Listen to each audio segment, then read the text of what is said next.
Hi, I'm Franz, and this is my partner Alfonso, and we set out to understand the Filipino mental health situation during quarantine. So, a lot has been going on with students and their learning, typhoons and their effects, of course, quarantine and the political climate right now. And everyone always talks about masks, medicine, food, but what about your mental health? Like, how are you? How are you feeling? So, Fonso and I first asked, how can we help those with mental health illnesses during the pandemic? And then we transitioned to how is the mental health state of the Philippines during quarantine? So, we started by answering, how can we truly understand the Filipino situation right now? So, we started by gathering data using Twitter and a survey, and then we created our own features using time series and sentiment to further explore and visualize what we found, and then we tried to further understand by trying to model it. So these were the tools that we used. We were restricted to Twitter for our main data source, and of course, it has limits on its correlation with mental health. For our data set, we had a relatively small one with around 150 clean and with consent. And we want to stress that we are not mental health professionals and we are not aiming to diagnose people, nor do we promote self diagnosis. And for the time, we restricted it to 6 months before and 6 months after quarantine. We also want to say that there might be trigger words in this presentation.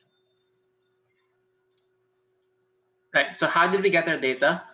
So for our purposes, we ended up using SNS Scrape. We would have used more popular Twitter scrapers such as Get Old Tweets 3 or Twint. However, recently Twitter changed something on their front end, and so most of these scrapers are either partially or completely broken.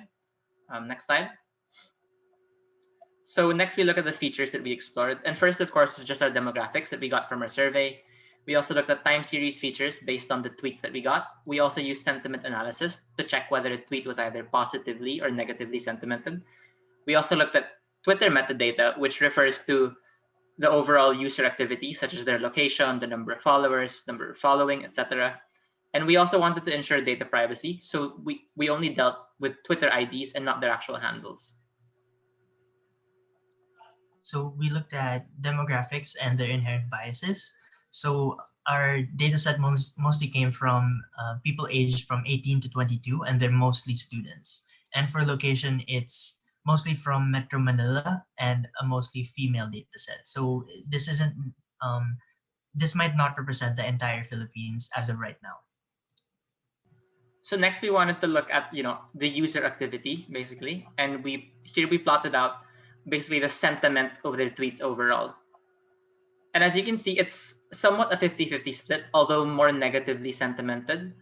And if you look at the pre-lockdown and post-lockdown splits, post-lockdown tweets are actually slightly more negative than they were pre-lockdown.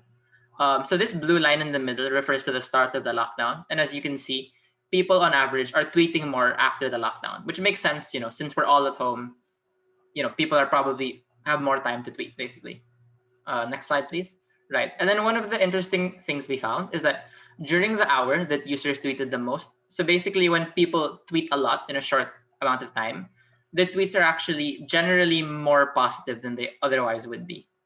And then on the other end of that, when you look at the tweets after the longest period of inactivity per user, you find that these tweets are almost completely negative.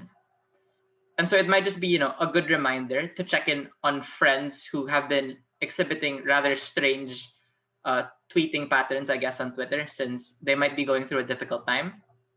Next slide. Okay, and then here we created a word cloud of the uncensored words from all of our users. From this itself, there's not much you can get. There are, very common words, of course, such as love, thank, friend, that are used a lot. And when we tried to look at these word clouds and segregated them both pre-lockdown, post-lockdown, positive sentiment, negative sentiment, we found that the word frequency actually stays mostly the same, which for us was pretty surprising because we thought, there would be a bigger shift after the lockdown. So we decided to look closer and we decided to look at the 1 month right after quarantine started. And here are some of the selected words that we found. But all of these words are from the top 100 most frequent words. And particularly, we found government, quarantine, COVID, Duterte, as to be expected. And we also found words such as first impression, closeness rating. And the thing is, these words are used in Twitter games, which makes sense given that our demographic is mostly students. So yeah, I guess during that time, it was very popular, I guess, as a like a sort of a lighthearted way to pass the time, given the troublesome situation at the time. So next slide. Okay, and then next we're gonna talk about our modeling. So given the overall Twitter activity of one user, we then decided to try and flag. We wanna specify that we're trying to flag and not diagnose depression and other mental issues here, particularly because it is very hard to diagnose. So our target variable is whether they have been clinically diagnosed with depression or not. And basically, we tried out a bunch of different machine learning models to come up with the best model that could predict this. And on our next slide, right, so here's just basically a breakdown of how our model performed, and it had overall about a 70% accuracy. And the next slide. So on our next slide, we show the top 5 features that were most important to our model, and we just want to highlight the top one, which was actually number of media posted, which is a bit surprising to us because this feature basically tells you, how many pictures or videos does this person share on their Twitter. And we just thought it was very surprising that this was the most indicative feature for our model. So next. And then for our insights, so first off, we just want to say that diagnosing mental health issues are very difficult. Particularly, there was one study from John Hopkins that said that up to 60% of those with depression are misdiagnosed. So yeah, given this difficulty, we think it might be a good idea to try and use technology, particularly social media analysis, to help um, as a tool in diagnosis, since it is something that even medical health professionals really struggle with. And something that we are sure of is that the online activity of Twitter users has definitely increased and actually stayed constant after quarantine. We can also say that, of course, mental health is complex, but we only delved into the simple methodologies. But right now, there are scientific methods that can potentially help mental health professionals. So there's definitely a lot to improve, especially with this project of ours, but it will take time and help from a lot of people. And we also want to highlight that we ended up studying mostly the pandemic's effect overall on the behavior of users as a whole because of the impending shift to the online environment. So for our next step, we mostly want to focus on using NLP better because as it is, the Filipino language isn't very well supported by the current NLP libraries. Particularly, we think we could have used more sentiment analysis to improve our models. And yeah, just more improved data collection and a better survey, more comprehensive, and maybe even look at other social media, as well as deploying it into something tangible. So maybe a product that sends hugs or motivational images and hotlines to people who are flagged on Twitter using a bot. For our documentation, everything is up on Notion, all of our notes, all of the process that we took, and we'll be releasing a Medium article soon on in-depth methodology. Our code is available, but the data will not be included, as well as any sensitive information.